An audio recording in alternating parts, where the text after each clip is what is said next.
สวัสดีครับพบกับช่องเอ็นอีกแล้วนะครับวันนี้มา DIY กันนะครับ DIY เรื่องง่ายๆเลยครับใกล้ๆตัวนั่นก็คือการซ่อมกันชนพลาสติกของรถนะครับมีเทคนิคอะไรดูกันเลยครับต้องตกแต่งพื้นผิวก่อนให้เรียบให้ไม่เป็นรอยขึ้นมาอย่างนี้นะครับนะไม่เป็นรอยนูนเป็นรอยอะไรเยอะมากนะครับเพราะถ้ามันเยอะเนี่ยเป็นขนเป็นอะไรเงี้ยการโป้ของเราก็จะเยอะด้วยนะครับทำงานค่อนข้างลำบากเลยนะครับอันดับแรกก็ต้องเก็บพื้นผิวให้เนียนก่อนแล้วก็ขูดเอาขอบที่มันจะลอกนะครับออกให้หมดของผมเลยก็คือเจ้าตัวนี้ครับน้ำยาขจัดคราบมันนะครับทำความสะอาดพื้นผิวนะครับถ้าใช้ตัวนี้เนี่ยกระจัดคราบมันออกนะมันจะสีค่อนข้างจะติดดีนะครับรวมสีโป้มันก็คือสีครับเช็ดไปเลยครับแล้วก็ผสมสีโป้นะครับสีโป้ที่ใช้เป็นสีโป้เหลืองนะครับที่ใช้สีโป้เหลืองก็เพราะว่าสีโป้เหลืองเนี่ยมันเนื้อจะนิ่มกว่าและขัดง่ายกว่านะครับ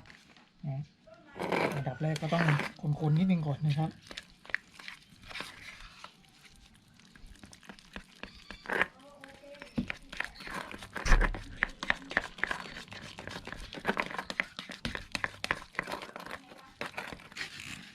จากนั้นนะครับเราก็มาตัดตัวเร่งใส่ตัวเร่งสัก 1% หรือ 2% นี่แหละครับ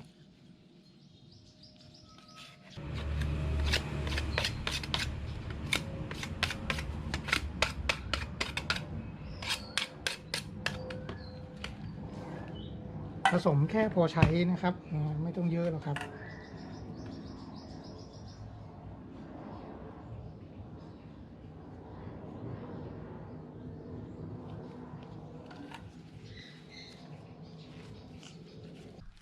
จากนั้นก็ป้ายที่ชิ้นงานเลยนะครับนะ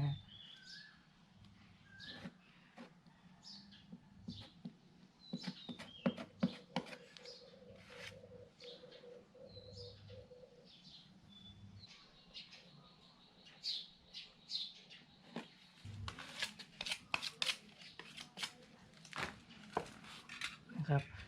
ถ้ายังไม่ชินกับการใช้เกียงนะครับแนะนำให้ปาดหนาๆไว้ก่อนเลยนะครับเสร็จแล้วค่อยขัดไปแล้วนะครับ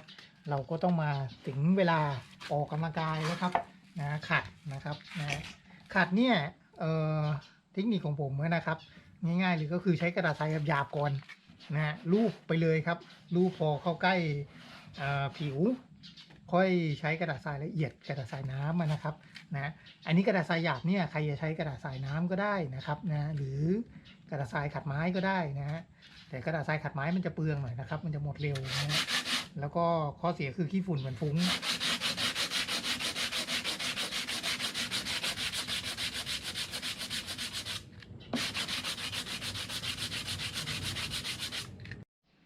ครับจากนั้นก็บรรเลงเพลงขัดนะครับ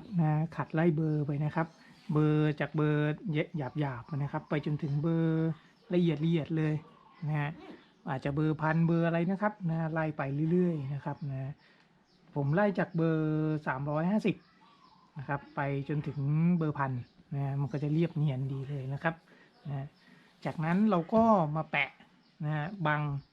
นะครับใช้กระดาษกาวนี่แหละครับคราวนี้ก็บังเรียบร้อยแล้วนะครับก็เหลือพ่นสีรองพื้นนะครับครับสำหรับสีรองพื้นนะครับผมใช้เป็นสีสเปรย์เนื่องจากว่าขี้เกียจผสมนะครับขี้เกียจหาสีรองพื้นเพราะว่าแผงมันนิดเดียวเองนะครับก็เลยใช้สีสเปรย์รองพื้นนะครับ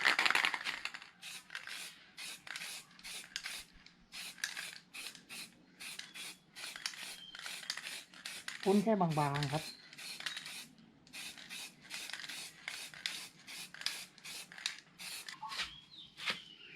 ครับคราวนี้ก็ถึงเวลามาพ่นสีจริงแล้วนะครับสีจริงเนี่ยผมสั่งผสมมานะครับตามร้านผสมสีรถยนต์ทั่วไปนะครับเนื่องจากว่าที่ต้องผสมเนี่ยเพราะว่าไม่งั้นสีมันจะไม่เหมือนเดิมนะถ้าเราใช้สีแบบเบอร์เลยนะครับมันไม่เหมือน พอไม่เหมือนปั๊บเนี่ยเรามีปัญหามันจะเป็นกระด่างกระดำนะครับ เราก็สั่งผสมมากระป๋องไม่กี่กระตังครับ300-400 บาทนะแล้วก็มาพ่นนะครับ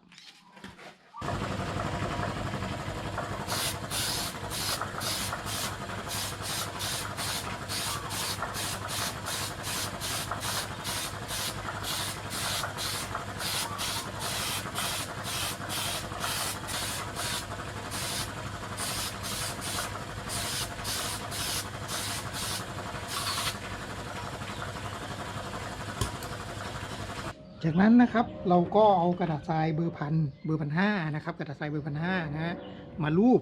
นะครับรูปเพื่ออะไรรูปเพื่อลบไอ้ที่เป็นขุยๆนะครับนะจากรอยพ่นนะครับลูกเบาๆครับไม่ต้องลงหนักหรอกครับ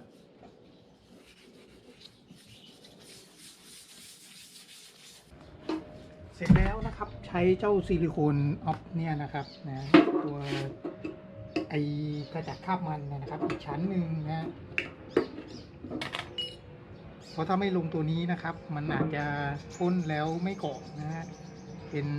ป็นจำๆเลยก็ได้นะครับจากนั้นนะครับผสม 2K นะครับนะยาแลกเกอร์ 2K นะฮะอัตราส่วน4:1ครับนะผสมกับตัวเร่งนะครับผสมกับตัวเร่งตัวนี้เนี่ย4:1นะครับ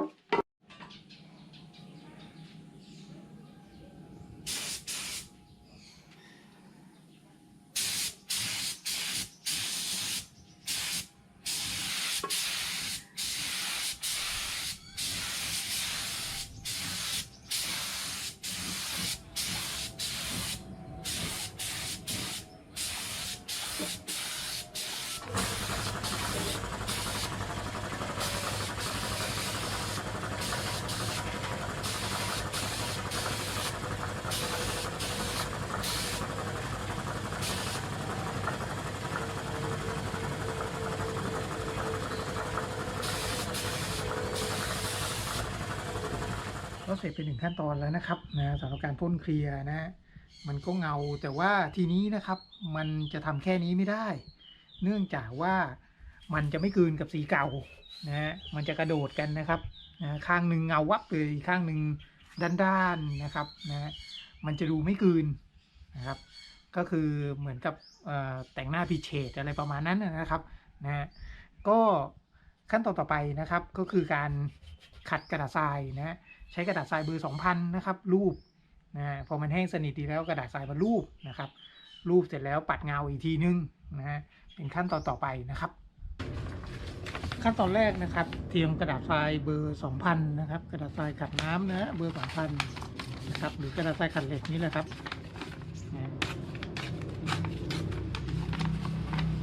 ฉีกตามที่จำนวนที่ใช้นะครับ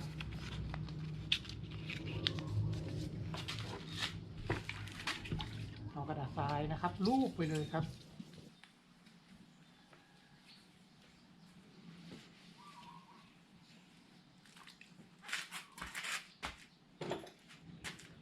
เสร็จแล้วใช้ผ้าแห้งนะครับ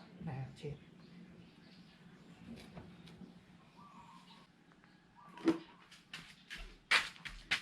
คราวนี้ผมจะใช้น้ำยานะครับ3ตัวนะประกอบด้วยตัวนี้นะครับตัวโซล่าเนี่ยนะครับขัดหยาบนะครับนะแล้วก็เอาคาโก้ขัดซ้ำอีกทีนึงนะจากนั้นเก็บด้วย 3M ครับเสร็จแล้วนะครับใช้เครื่องขัดนะขัดถ้าขัดกับมือถ้าทางจะขัดไม่หมดนะครับขัดไม่เกลี้ยงนะ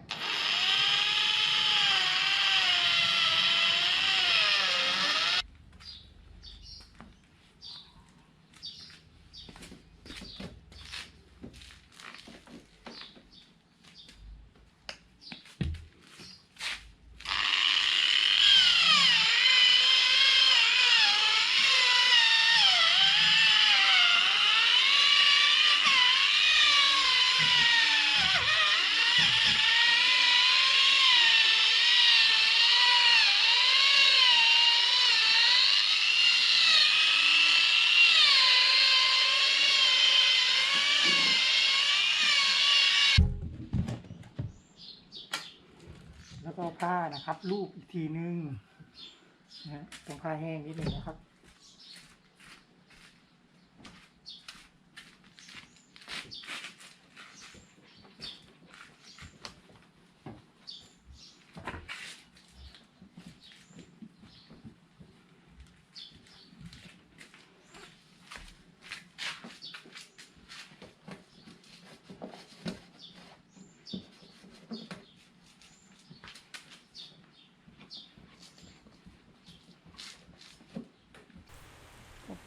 ถึงก็ขอบคุณครับขอบคุณครับสำหรับการรับชมคลิปนี้นะครับถ้าไงฝากกด Subscribe ด้วยนะครับ